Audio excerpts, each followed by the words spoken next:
जी आज का हमारा जो टेक्स्ट है वो रूत की किताब उसका पहला बाब उसकी छठी आयत से लेकर जो है वो 22वीं आयत तक जो है वो हमें मिलता है।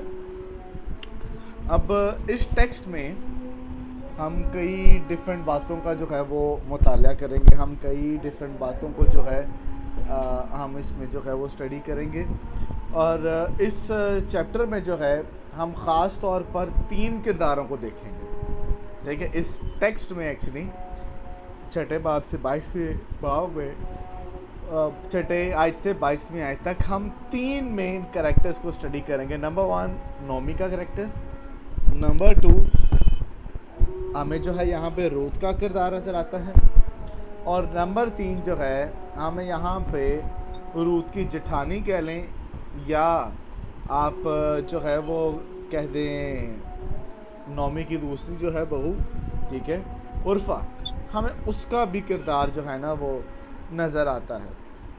सो 3 किरदारों का मुताला करना है, लेकिन एक किरदार ऐसा है जो इन तीनों किरदारों पे भी भारी है, हम उसको भी स्टडी करेंगे, और वो कोई और नहीं है वो बल्कि हमारा खुदा है जो कातिल मुतलक खुदा है। आमीन। सो जी शाजिया आप पढ़िएगा, पहली 2 आयत पढ़िएगा।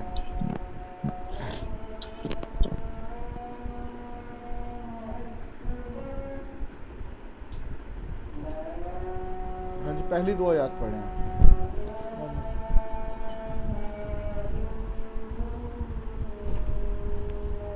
आपका माइक म्यूट हो गया, काइंडली पहली 2 आयत पढ़िएगा। सर मैं पूछ रही थी पहले बाब की छठी और सातवीं हाँ आयत। हाँ जी, छठी और सातवीं हमारा आज का टेक्स्ट है, पहला बाब 6 से 22वीं आयत है, तो छठी और सातवीं 2 आयत पढ़िएगा। तब वो अपनी दोनों बहुओं को लेकर उठी कि मोआब के मुल्क से लौट जाए, इसलिए कि उसने मोआब के मुल्क में ये हाल सुना कि खुदावंद ने अपने लोगों को रोटी दी और यूं उनकी खबर ली। तो वो उस जगह से जहाँ वो थी दोनों बहुओं को साथ लेकर चल निकली, और वो सब यहूदा की सरजमीन को लौटने के लिए रास्ता पर हो ली। अब यहाँ पर अभी फर्स्टली यहाँ पे हमें लिखा है पास वो अपनी 2 बहुओं को लेकर उठी। ठीक है, यहाँ पर अगर अब जब हम इसके कॉन्टेक्स्ट में स्टडी करते हैं तो पता क्या चलता है, पहले बाब की पहली 5 आयत पे सबीना आप मुझे बताओ कि इस आयत का पस मंज़र क्या है। मतलब वो अपनी दोनों बहुओं को लेकर उठी, मतलब कैसे 2 बहुओं को लेकर उठी है, ज़रा आयत का पस मंज़र मुझे बताओ। पहली या 5वीं आयत में ऐसा हुआ क्या था कि छठी आयत में ये लिखा है कि वो अपनी 2 बहुओं को लेकर उठी। जी जो फर्स्ट से 5 तक जो हमने स्टडी किया था उसमें हमने देखा था कि जो यहूदा के बैतलहम का एक मर्द था जिसका नाम अली मलक था। तो हुआ यूँ था कि बैतलहम में जो है तबकाल था, तो उसने अपने बेटों के साथ, मतलब महलून और कहलून दोनों अपने बेटे और बीवी के साथ जो है वो माइग्रेट करके जो है वो मोआब में आ गए हिजरत करके। तो वो जब वो उस मुल्क में पहुँचते हैं तो वहाँ पे क्या होता है कि नोमी का जो शौहर है अली मलक, उसकी भी डेथ हो जाती है और उसके दोनों बेटों की भी डेथ हो जाती है। और उनके दोनों जो बेटे थे उन्होंने उधर ही मुआबी औरतों से शादी कर ली थी। एक का नाम उर्फा था और दूसरी का नाम जो है वो रूत था, और वो तकरीबन जो है 8 या 10 साल तक वहाँ पे रहे थे। लेकिन हुआ यूँ था कि नोमी के शौहर की भी डेथ के दोनों बेटों की भी डेथ हो गई थी। तो अभी उसके साथ उसकी दोनों बहुएं जो है वो नोमी के साथ रह रही थी। गुड हो गया। सो इसलिए हमें यहाँ से जी, तो इसीलिए जो है वो हमें यहाँ पर यही सीखने को मिल रहा है कि जनाब वो अपनी दोनों बहुओं को लेकर उठी, क्योंकि पीछे ख़ानदान में रह कौन गया था, रह गए ही जनाब जी नोमी रह गई थी और 2 बहुएं थी। ठीक है, जो कि उर्फा और कौन थी, साथ आपको मिलती है रूत। जी शाजिया आप मुझे बताओ, अगर मैं आपसे क्वेश्चन करूं कि नोमी को जो है नोमी वापस कहाँ जाने के लिए तैयार हुई।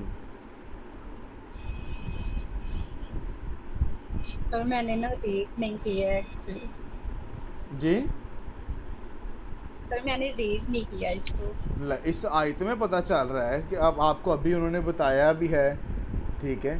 पहले बाब की पहली 5 आयत, अभी चलो आप रीड आउट करो, पहली 5 आयत रीड आउट करो, चलो अभी आप ही रीड करो, जी सर। करो रीड। और उन अयाम में जब काजी इंसाफ किया करते थे तो ऐसा हुआ कि सरजमीन पर में काल पड़ा और यहूदा के बैतलहम का एक मर्द अपनी बीवी और 2 बेटों को लेकर चला गया तो मोआब के मुल्क में जाकर बसे। उसका नाम अल-मलिक और उसकी बीवी का नाम नोमी था और उन दोनों बेटों के नाम एलोन और कैलोन थे। ये यहूदा के बैतलहम के अफराती थे, तो वो मोआब के मुल्क में आकर रहने लगे। मोआब का मुल्क और नोमी का शौहर अल-मलिक मर गया, बस वो उसके दोनों बेटे बाकी रह गए। उन दोनों ने एक मोआबी औरत ब्याह ली और इनमें से एक का नाम, और वो वापस मोआब में आकर रहने लगे। पढ़ो पढ़ो, पहले पूरा पढ़ो। इनमें से एक का नाम उर्फा और दूसरी का नाम रूत था और वो 10 वर्ष के करीब वहाँ मौजूद रहे और महलून और कैलून दोनों मर गए। तो वो औरत अपने दोनों बेटों और खामद से छूट गई। आगे पढ़ो, छठी आयत भी पढ़ दो। तब वो अपनी दोनों बहुओं को लेकर उठी कि मोआब के मुल्क से लौट जाए, इसलिए कि उसने मोआब के मुल्क में ये हाल सुना कि खुदावंद ने अपने लोगों को रोटी दी और यूं उनकी खबर ली। तो वो बस उस जगह से जहाँ बस वो बस थी बस मुझे ये बताएं कि अब मुझे बताओ कि अब वो ऑलरेडी मुआब में है, तो मुआब में जाती रहेगी, किधर जाना चाह रही है, आप बताओ।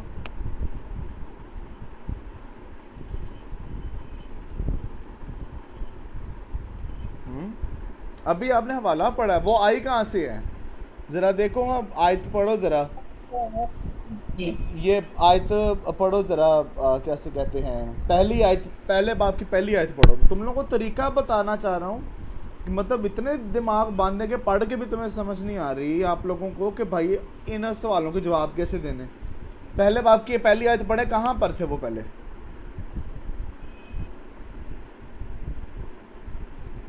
सर मुझे पता है इसका आंसर। क्या आंसर है? नहीं, शाजिया बताएगी, मुझे बताएं। अच्छा सर कोई बात नहीं, इतने दिनों के बाद मैं क्लास ले रही हूँ। नहीं कोई बात इतना नहीं, आपने क्या सर, वो थोड़ा सा दिमाग बंद हो गया है।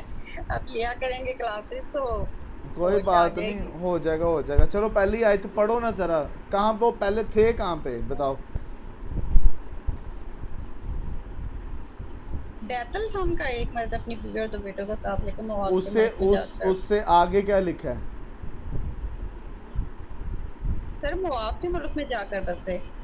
पहली आयत को मेरी बहन, पहली आयत को, पहले बाब की पहली आयत को गौर से पढ़ो, तुम्हारा आंसर उधर ही है।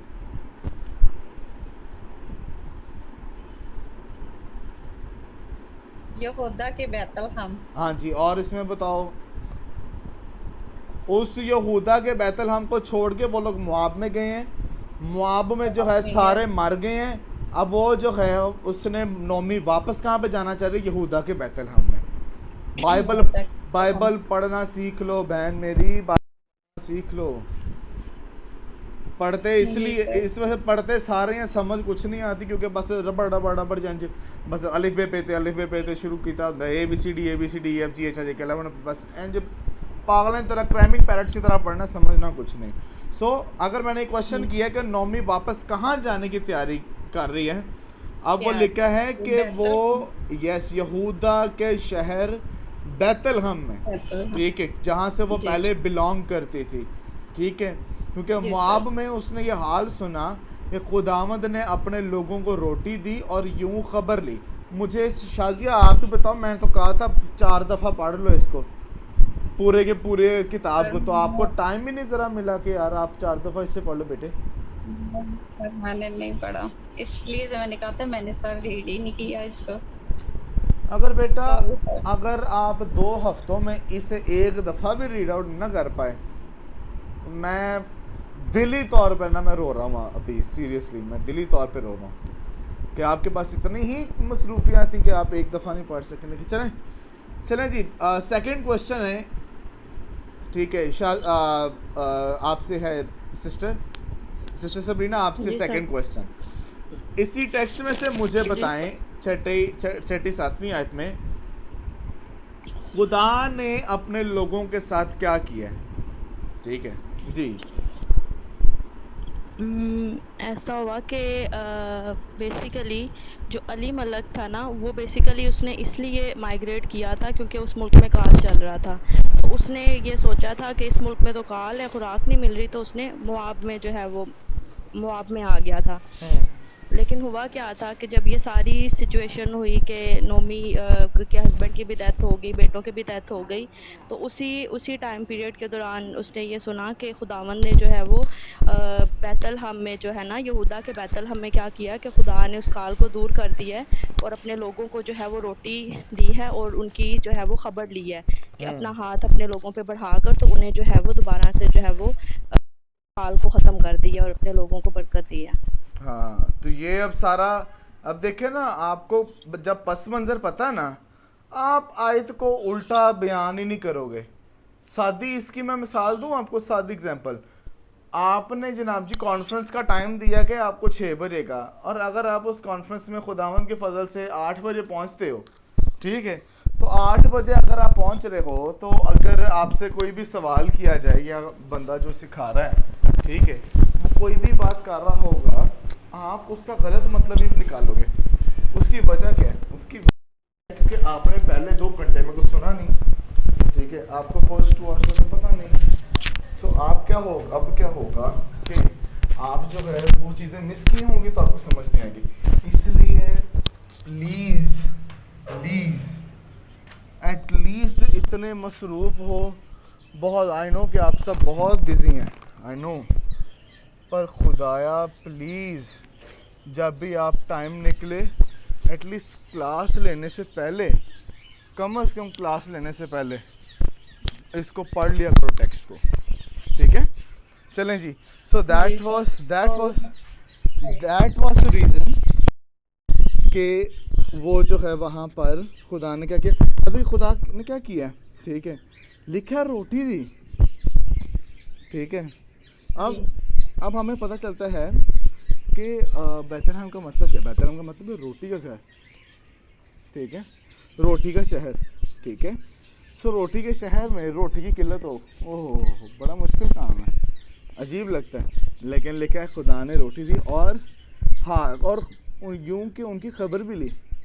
It means our God is the one. यहाँ पे 2 चीज़ें मेरे खुदा के बारे में क्या है कि नंबर 1, हमारा खुदा जो है वो प्रोवाइडर भी है, ठीक है, और वो केयर भी करता है, वो खबर भी लेता है। जो केयर करता है वो खबर भी लेता है, ठीक है। ये खबर ली से एक और यही आपको वर्ड जो है ना खरूज की किताब में मिलता है। वो कैसे कि बनी इसराइल कौम जो है रो रही है, मर गए हैं, पिट रहे हैं, ठीक है, लेकिन खुदा ने क्या लिखा है, उन पर निगाह की, उनका रोना धोना सुना और उनकी खबर ली, ठीक है। Our God is the one who cares, ठीक है। चलें जी, अगला क्वेश्चन है, शाजी आपने जवाब देना, ठीक है। अच्छा जी, चलें, ये हमारा क्वेश्चन 7, अच्छा 7th वर्ड्स को पहले मैं समझा दूं। लेकिन सो वो उस जगह से जहाँ वो थी, यानी मोआब के मुल्क में थी ना, ठीक है, मोआब के मुल्क में थी। अभी दोनों बहुओं को साथ लेकर निकली, वो सब यहूदा की सरजमीन को लौटने के लिए रास्ता में बोले। अब देखें, आपको यहाँ पर 7वीं आयत में भी मिल रहा है कि वो जा किधर रही है, यहूदा की सरजमीन को लौटने के लिए रास्ते में होली, ठीक है। सो बेटा टेक्स्ट को रीड किया करो, टेक्स्ट को, मैंने इसमें से ही क्वेश्चंस बनाने हैं। चलें जी, सबरीना आप पढ़िएगा 8वीं और 9वीं आयत। और नोमी ने अपनी दोनों बहुओं से कहा, तुम दोनों अपने अपने मेके को जाओ, जैसा तुमने मरहूमों के साथ और मेरे साथ किया, वैसा ही खुदावन तुम्हारे साथ महर से पेश आए। खुदावन ये करे कि तुमको अपने अपने शोहर के घर में आराम मिले। तब उसने उनको चूमा और वो चला चला कर रोने लगे। सो जी, अब हमें क्या कॉन्टेक्स्ट मिल रहा है। अब एक क्वेश्चन है, शाजी आप ही आंसर करना है इसका, ठीक है। मुझे बताएं, तीसरा क्वेश्चन है कि नोमी ने अपनी दोनों बहुओं को क्या तलकीन की?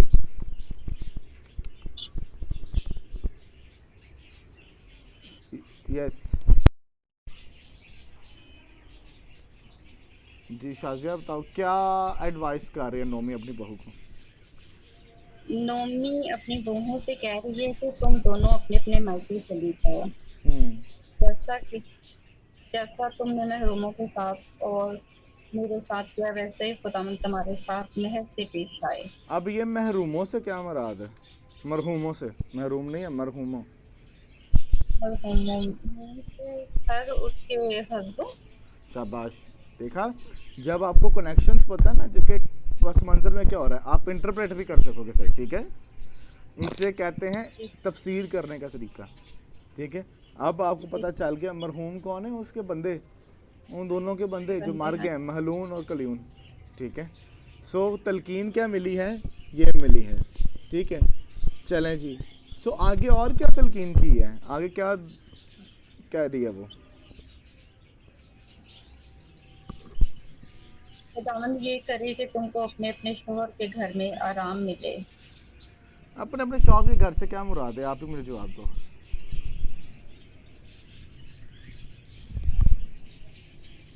एक तो उसने कहा कि देखो जी, एक तो उसने कहा है कि अपने अपने घर जो है वो लौट जा, ठीक है। जी।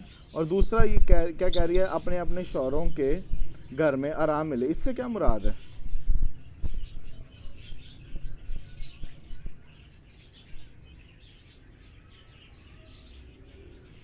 बेटा इससे तो सर। जी जी बताओ, जी जी।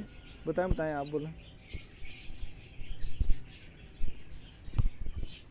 अपने अपने शोहर के घर में आराम मिले मीन्स सर इससे ये भी तो मुराद हो सकती है कि जैसा यानी कि उससे अपने शोहरों के साथ अच्छे तरीके से पेश आई और खुदावन ने अगर उनको पसंद किया तो सर इस तरह इनकी भी यानी कि इसी हवाले से कुछ नहीं है। नहीं, नो, अब आप सर कॉन्टेक्स्ट मैं बताऊँ? अपने चलें आप बताओ। सर इसमें वो उन्हें एडवाइस कर रही है कि तुम दोनों जो हो ना मूव ऑन हो जाओ और शादियां कर लो और अपने घर बसाओ। एग्जैक्टली। अब बात क्या है, आपने कॉन्टेक्स्ट रीड किया है, कॉन्टेक्स्ट आपके माइंड में है। सबरीना, पता चल रहा है कि आपने वो मैसेज सुना था संडे को मेरा? नहीं सर सॉरी, वो मैं बड़ा, काफ़ी बिजी, मेरा बहुत, लास्ट स्केड्यूल था तो। हाँ हाँ, बहुत डिटेल मैसेज गया, बड़ा मज़ा आया।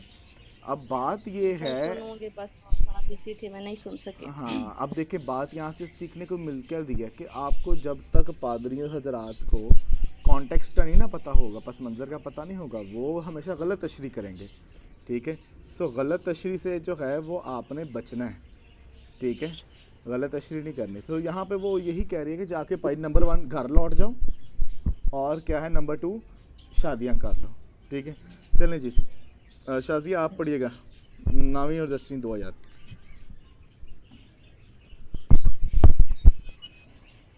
खुदावन ये करे कि तुमको अपने अपने शोहर के घर में आराम मिले। तब उसने उनको चूमा और वो चला चला कर रोने लगी। फिर उन दोनों ने उससे कहा कि नहीं, बल्कि हम तेरे साथ लौट कर तेरे लोगों में जाएंगे। आगे 11वीं पढ़ दो। नोमी ने कहा कि मेरी बेटियों, लौट जाओ, तुम मेरे साथ क्यों चलो? क्या मेरे रहम में हो और क्या मेरे रहम में और बेटे हैं जो तुम्हारे शोहर हैं। जी। सो जी सबरीना, आपसे क्वेश्चन है, ठीक है, कि यहाँ पर आपको क्या मिलता है कि अब देखो उन्होंने वो जो है वो चूमा और चिल्ला चिल्ला कर रोने लगी, ठीक है। इसमें से आपको क्या सीखने को मिल रहा है, उन दोनों का रद्द अमल क्या था, उर्फा का और रूत का?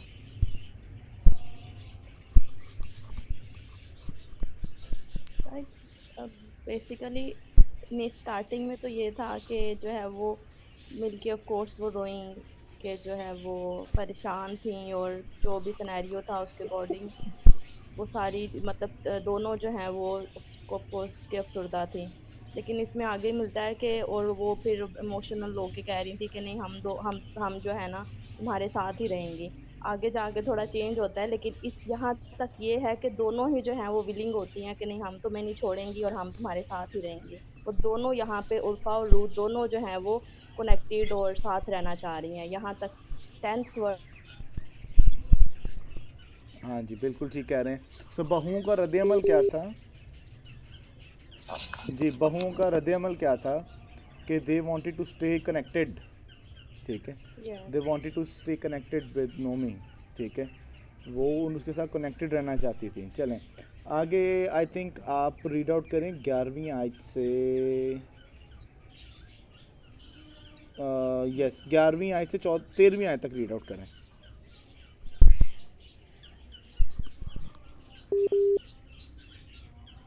सॉरी सर, रिपीट करेंगे? थोड़ी जी, ब्रेक है वॉइस। 11वीं आयत से 13वीं आयत तक रीड करें।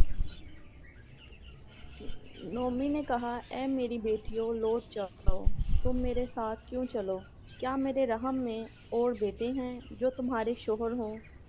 ए मेरी बेटियों, लौट जाओ, अपना रास्ता लो, क्योंकि मैं ज़्यादा बूढ़िया हूँ और शोहर करने के लायक नहीं।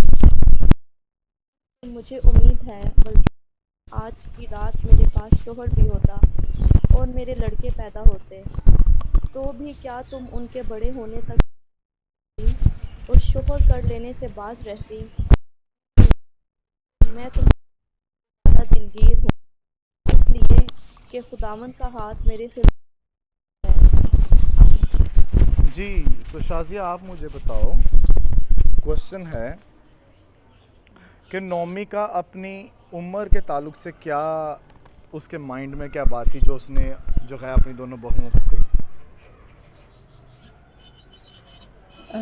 सर मुझे इसकी ये समझ लगी है कि नोमी अपनी बहन को ये कहना चाह रही है कि मैं अब बूढ़ी, अब मैं यानी कि मेरी उम्र ज़्यादा हो चुकी है, मैं ज़्यादा अरसा आपके साथ नहीं चल सकती और मेरी कोशिश है कि आप दोनों शादी कर लो ताकि आप दोनों को ये ना हो कि मेरे मरने के बाद आप लोगों का कोई सहारा ना हो। और उसकी अपनी उम्र के बारे में क्या राय थी? यहाँ पे टेक्स्ट बड़ा क्लियर है।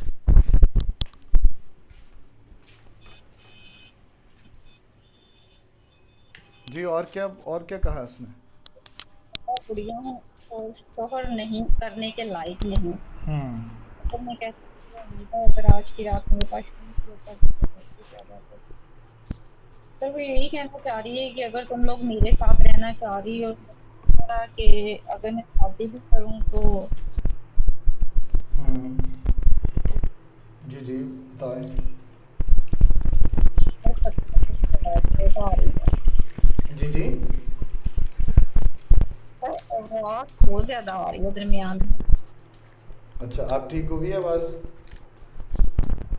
जी सर अभी हाँ जी, तो बताएं क्या वो बताना क्या चाह रही है अपनी बहुओं को यहाँ पे? सर वो यही बताना चाह रही है कि मैं ज़्यादा ज़ईफ़ हो चुकी हूँ, मैं आप लोगों के साथ इतनी या देर नहीं कर सकती, आप लोग अपनी शादी कर लो और अपने यानी कि अपनी हेलो जी जी, बताएं बताएं, आप बोलें। और मैं सफ़र करने के लायक नहीं हूँ, हम्म यानी कि सफ़र हो चुकी हूँ कि अगर मैं सफ़र भी कर लेती हूँ तो मैं तुम लोगों का आसरा नहीं हो पाएगी।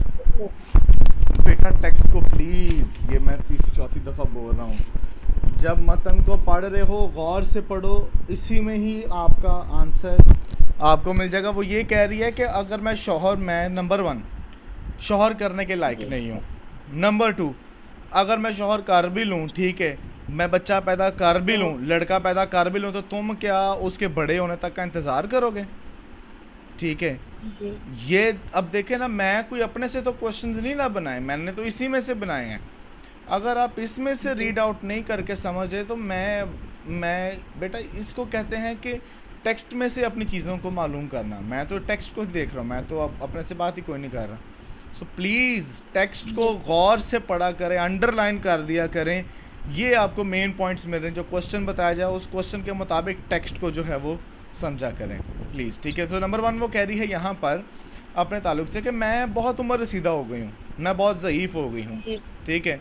अब मैं जो है नंबर 1 क्या है, शौहर करने के लायक भी नहीं हूँ, ठीक है। और अगर मैं ये भी कह देती कि जनाब मुझे उम्मीद है कि आज रात मेरे पास शौहर भी होता, मैं लड़का पैदा कर लेती, तो दूसरा क्या था कि क्या तुम उसके बड़े होने का इंतज़ार करती ताकि वो जवान और बालिग हो, कि शरीयत के मुताबिक जब तक लड़का या लड़की बालिग नहीं होते थे, ठीक है, तब तक उनकी शादी नहीं की जाती थी। तो अगर बालिग की उम्र आप 18 वर्ष भी लगा लें, तो क्या उर्फा और रूत 18 वर्ष तक उसके बड़े होने का इंतज़ार करती? ठीक है, इसलिए इन चीज़ों को ना ऐसे सोचा करें। चलें जी, शाज़िया आप रीड आउट करो ज़रा 14वीं और 15वीं 2 आयत।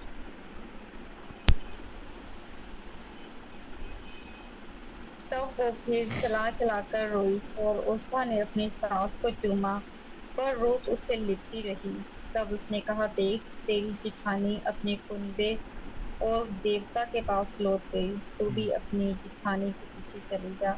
रूत ने कहा, तू मिन्नत ना कर कि मैं तुझे छोड़ूं और तेरे पीछे से लौट जाऊं, क्योंकि जहां तू जाएगी मैं जाऊंगी और जहां तू रहेगी मैं रहूंगी। तेरे लोग मेरे लोग और तेरा खुदा मेरा खुदा। आगे भी रीड आउट करें ज़रा 17वीं आयत भी।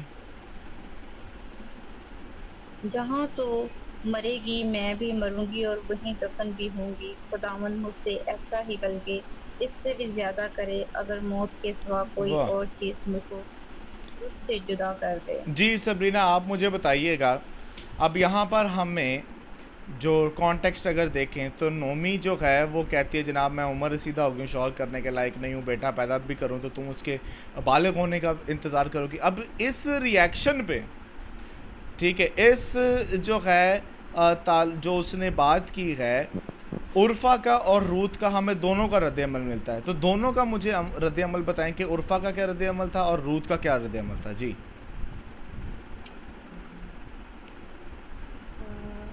रूत और उर्फा, फर्स्ट ऑफ ऑल ये दोनों जो है ना, ये बिलोंग करती थी मोआब से। तो मोआब में जो है ना, यहाँ पे देवताओं की पूजा की जाती थी, मतलब बुत परस्त लोग थे, खुदा के मानने वाले लोग नहीं थे यहाँ पे। तो उर्फा ने क्या किया कि जब जो है वो नोमी ने कहा कि जो है वो मैं तो भाई ये मतलब मेरे से औलाद नहीं हो सकती, बेटे नहीं हो सकते, अगर हो भी जाएं तो तुम लोग क्या उनका वेट करोगी उनके बड़े होने का या बालिग होने का। तो जो है वो उर्फा ने क्या किया कि अपनी सास को उसने जो है वो चूमा, और फिर क्या किया कि वो अपने ख़ानदान में, और वही जिस ज़िंदगी से आई थी, यानी वो देवताओं की पूजा करती थी, और उसी अपनी लाइफ में जो है ना वो पीछे चली गई, जहाँ से वो मतलब बिलोंग करती थी। ये हमें नज़र आता है कि उर्फा ने क्या किया कि वो वापस चली गई। लेकिन रूत ने क्या किया, रूत जो है वो उसने कहा अपनी सास से कि उससे रिक्वेस्ट की कि मैं तुझे छोड़ के नहीं जाऊंगी, और जहाँ तुम जाओगी वहीं से ही मैं जाऊंगी, और जो जिस खुदा की तुम जो है वो प्रस्तिश करती हो, ताज़ीम करती हो, या जिस खुदा को तुम मानती हो, मैं भी तुम्हारे साथ तुम्हारे उसी खुदा की जो है वो उसी खुदा के पीछे चलूंगी, और मौत के अलावा कोई भी चीज़ जो है वो मुझे तुमसे जो है वो जुदा नहीं कर सकती है। Very good. आप एक चीज़ जो मिस की है, ज़रा 14वीं आयत देखो, वहाँ पर आपको दोनों का जो है रिएक्शन मिलता है। 14वीं आयत में क्या मिल रहा है आपको? लिपटी रही ठीक, मतलब यस, उर्फा ने तो वो क्विट कर दिया, लेकिन जो रूथ है वो अपनी सास से लिपटी मतलब रही। अगर इसका आप हिब्रू मीनिंग देखो ना, तो लिपटे रहने से ये मुराद है उसे कस के पकड़ के वहाँ पे खड़ी रही, ठीक है, उसे पकड़ के रही। ठीक है, आपने बाबा के सर्मन्स में जो है वो marital life, family and marital life, तो वहाँ पे लिखा है कि औरतों को या बीवियों को ये वाजिब है कि वो अपने शौहरों से लिपटी रहें, यानी कमिटेड रहें। यहाँ से एक और मतलब भी मिलता है कि वो वहाँ पर वो चूम कर निकल गई है, लेकिन वो लिपटी रही है, मतलब वो कमिटेड रही है कि नहीं जी, मेरी अब सब कुछ जो है शौहर के बाद मेरी सास ही है, मेरा असल घर है ही ये। ठीक है, अब ये जो चूमना है ना, मतलब जब आप चूमने का लफ्ज़ यहाँ पे देखते हैं, पाक बोसे का नाम यहाँ पे देखते हैं ना, तो ये बोसे वाली जो रस्म बड़ी ख़तरनाक किस्म की नज़र आती है। ज़रा इस वर्ड्स को कंपेयर करो यीशु मसीह के साथ। ठीक है, जनाब यहूदा ने कहा था जिसका मैं बोसा लूँगा उसे तुम पकड़ लेना। ठीक है, और बाइबल में जिधर कहीं पे भी बोसा लिया गया बड़ा ख़तरनाक निकला। सो यहाँ पर भी बड़ा ख़तरनाक रद्द-ए-अमल मिला है कि उसने चूमा, वो वापस अपने पिछली राह पे पुरानी ज़िंदगी में चले गई है। लेकिन उर्फा चले गई है, लेकिन रूत ने क्या किया, वो उससे लिपटी रही है। ठीक है, और रूत ने क्या कहा, मैं तेरी मिन्नत करती हूँ कि मैं तुझे ना छोड़ूंगी, ठीक है, मैं तेरे पीछे से लौट ना जाऊंगी, बल्कि जहाँ तू जाएगी, नंबर 1 क्या है, जहाँ तू जाएगी मैं जाऊंगी, वहाँ मैं रहूंगी, ठीक है। नंबर 2, तेरे लोग क्या होंगे, मेरे लोग होंगे। नंबर 3, तेरा खुदा कौन होगा, मेरा खुदा होगा। नंबर 4, जहाँ तू मरेगी मैं मरूंगी। नंबर 5, जहाँ तू दफन होगी मैं होंगी, ठीक है। और ये 5 एलिमेंट्स आपको रूथ की कमिटमेंट में नज़र आते हैं, ठीक है। क्या है, नंबर 1 क्या आती हैं जनाब जी, मैं फिर से रिपीट कर रहा हूँ, इसको नोट डाउन कर लें। नंबर 1 कमिटमेंट क्या आती है, जहाँ तू जाएगी मैं जाऊँगी। नंबर 2, जहाँ तू रहेगी मैं रहूँगी। नंबर 3, तेरे लोग क्या होंगे, मेरे लोग। नंबर 4, तेरा खुदा क्या होगा, मेरा खुदा। जहाँ तू मरेगी मैं मरूँगी। फिर क्या, जहाँ तू दफन होगी मैं भी दफन होगी। और आगे बड़ी ज़बरदस्त वो बात कहती है, खुदा मुझसे ऐसा ही बल्कि इससे भी ज़्यादा करे कि अगर मौत के सिवा कोई चीज़ मुझको तुझसे जुदा कर दे। यानी वो कह रही है, सिंपल वर्ड्स में मैं समझाने लगा हूँ, कि मौत के अलावा कोई चीज़ भी उसकी मोहब्बत से, उसकी कमिटमेंट से उसको जो है वो जुदा नहीं करेगी, ठीक है। और अगर आप इसे मसीह के साथ कंपेयर करो, पौलुस रसूल क्या कहता है, कौन हमको मसीह की मोहब्बत से जुदा करेगा, ठीक है। कौन हमको मसीह की मोहब्बत से जुदा करेगा, ना नंगापन, ना नाच रंग, ना मौत, ठीक है। And she is committed to Naomi, ठीक है। चलें जी, अगली वर्सेस पढ़िएगा जी। शाजिया आप मैं पढ़ो पढ़ लेती हूँ। जी जी। अच्छा सर, 18 से। जी जी जी जी। जब उसने देखा कि उसने उसके साथ चलने की ठान ली, तो उससे और कुछ ना कहा। एक तो मिनट वो थोड़ी, दोनों चल हाँ एक मिनट ज़्यादा, हम भी आज भी ये करते हैं, जो देख रहे हैं ना, अलै भाई एने जेन बना ले, एने नहीं हो मुड़ना, चल फिर नाल चल। जी। वही इसकी सिंपल में तशरी क्या होगी कि उसने अब जेन बना, जो मर्जी हो, मैंने तुझे नहीं छोड़ना। तो उसने भी आगे से हाँ, कोई आर्ग्यूमेंट नहीं किया, उसने कहा ठीक है जी, तुम करो वैसे ही, ठीक है। चलें जी आगे, अगली आयत भी पढ़िएगा ज़रा, 19वीं आयत। दोनों चलते चलते बैतलहम में आईं। जब वो बैतलहम में दाखिल हुई तो सारे शहर में धूम मची और औरतें कहने लगी कि क्या ये नोनी है। 20वीं आयत पढ़ें। उसने उनसे कहा, मुझको नोमी नहीं बल्कि मारा कहो, इसलिए कोई कादे मुतलिक मेरे साथ नहायत तलखी से पेश आया है। चलें शाजिया, आपसे क्वेश्चन है, ठीक है। जब नोमी बैतलहम में दाखिल हुई है तो इस पर लोगों का क्या रद्द अमल है, मतलब लोग क्या कर रहे हैं जब वो नोमी बैतलहम में दाखिल होगी। तो सारे शहर में धूम मची और औरतें कहने लगीं, क्या ये नबी। उन्होंने खुशी का इजहार किया हाँ बिल्कुल बिल्कुल, उन्होंने खुशी का और इजहार किया है और धूम मच गई है कि वाह जी वाह, नोमी मची। वापस आ गई है, ठीक है। लेकिन आगे हमें नोमी का क्या रद्द अमल मिल रहा है, आप ही बताओ। मुझको नोमी नहीं बल्कि मारा को, इसलिए कि कादे मुतलिक मेरे साथ नहायत तलखी से पेश आया है। जी इसका क्या मतलब है। इसका सर कहीं चलें यहाँ पे एक क्वेश्चन लिख लें कि नोमी का क्या मतलब है और मारा से क्या मुराद है, ठीक है। नोमी से हमने पिछले लेक्चर में ये स्टडी किया था, नोमी का मतलब है खुशगवार, ठीक है। नोमी के नाम का मतलब है खुशगवार। जब वो बैतलहम में थी, ठीक है, बैतलहम से गई तो वो खुशगवार थी, जब वो मोआब में गई खुशगवार, लेकिन जब वापस आई है तो वो कह रही है मुझे नोमी मत पुकारो, क्योंकि मेरे नाम का मतलब है खुशगवार, लेकिन मैं खुशगवारी में खुशी से वापस नहीं आई, मुझे मारा कहो। मारा का मतलब है कड़वा, कड़वाहट, ठीक है। तो मारा इसलिए कहा कहो क्योंकि क्या कादर मुतलक मेरे साथ नहायत तलखी से पेश आया है। अब मारा के बारे में हिस्ट्री में कि मारा की हिस्ट्री अगर स्टडी करनी है तो वो आपको खरूज की किताब में मिलेगा कि खरूज की किताब में जहाँ पर बनी इसराइल कौम मारा के मुकाम पर पहुँचे हैं अपने बियाबानी सफ़र में, तो मारा के मुकाम पर वहाँ पर पीने के लिए जो पानी था वो था कड़वा, ठीक है। और खुदा ने जो है वो अपने बंदा मूसा को आके कीकर की लकड़ी ले और उस कुएं में डाल, ठीक है। मारा के मकाम पर जो कुआं है, ये मैंने इसको देखा है, जब मैं मिस्र गया था मैंने इस कुएं को भी देखा, उस लकड़ी को भी देखा, कीकर की लकड़ी को। तो वहाँ पर खुदा ने हुक्म दिया कि कीकर की लकड़ी जो है वो डाल, ठीक है। और व्हाट विल हैपन कि जनाब ये पानी जो कड़वा है ना, जो पीने के लायक नहीं है, ये मीठा हो जाएगा, ठीक है। और बाद में हमें पता चलता है वो पानी जब मीठा हो गया तो कौम बनी इसराइल ने उस कुएं से जो है वो पीने वाला पानी पिया। अब मज़े की बात जो मैंने रिसर्च बाद में की, यीशु मसीह की जो सलीब है ना, वो कीकर की लकड़ी से बनाई गई थी, ठीक है। यीशु मसीह की सलीब कीकर की लकड़ी से बनाई गई थी।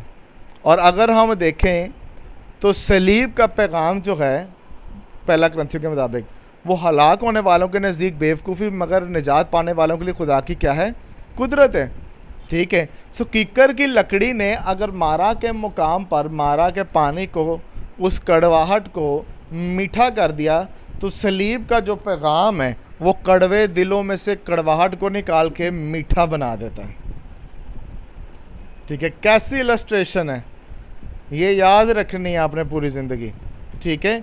कि मारा का मतलब क्या है, मारा का मतलब है कड़वा।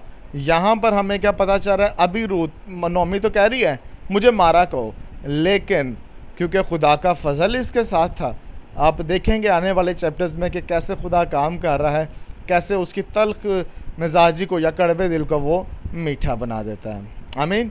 चलें जी, 21वीं और 22वीं दुआ याद आप रीड करें सबरीना जी।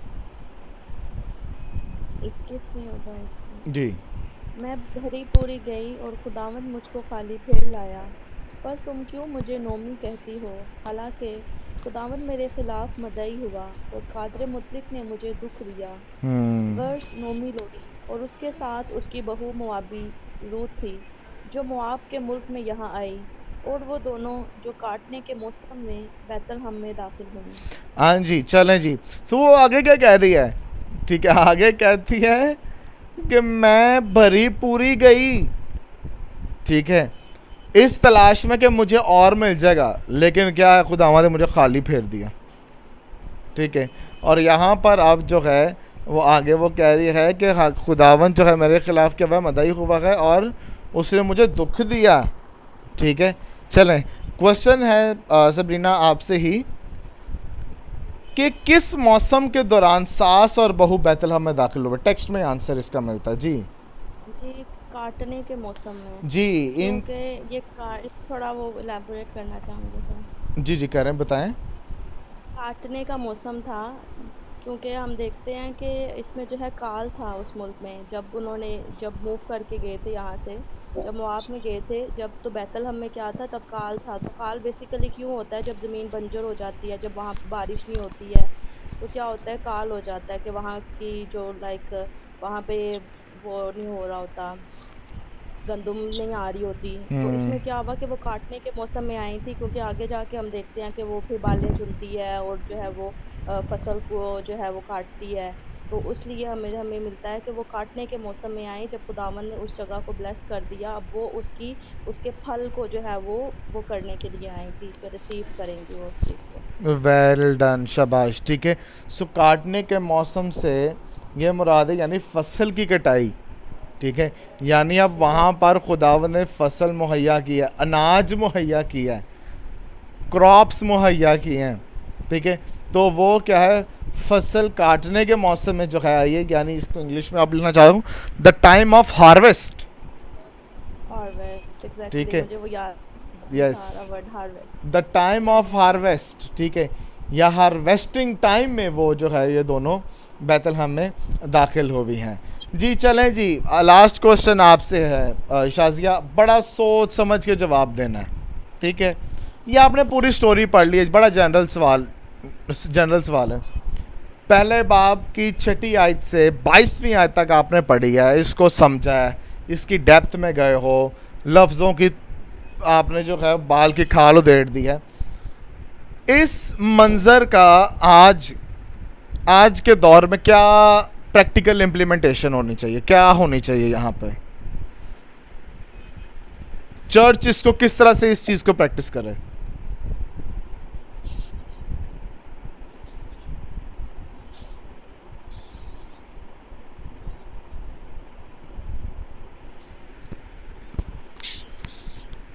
हेलो जी जी। सो आज जो है चर्च इस सारे टेक्स्ट को कैसे इम्प्लीमेंट करे, बताएं।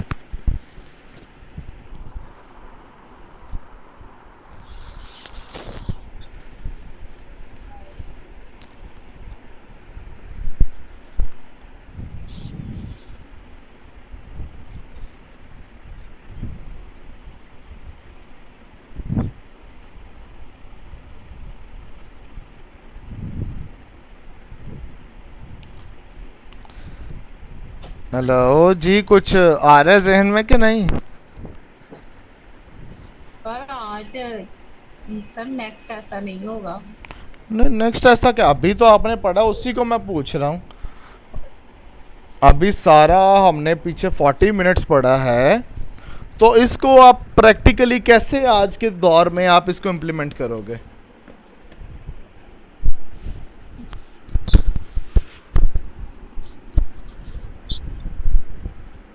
चलें, लीव इट, मैं इसको वाइंड अप करता हूँ।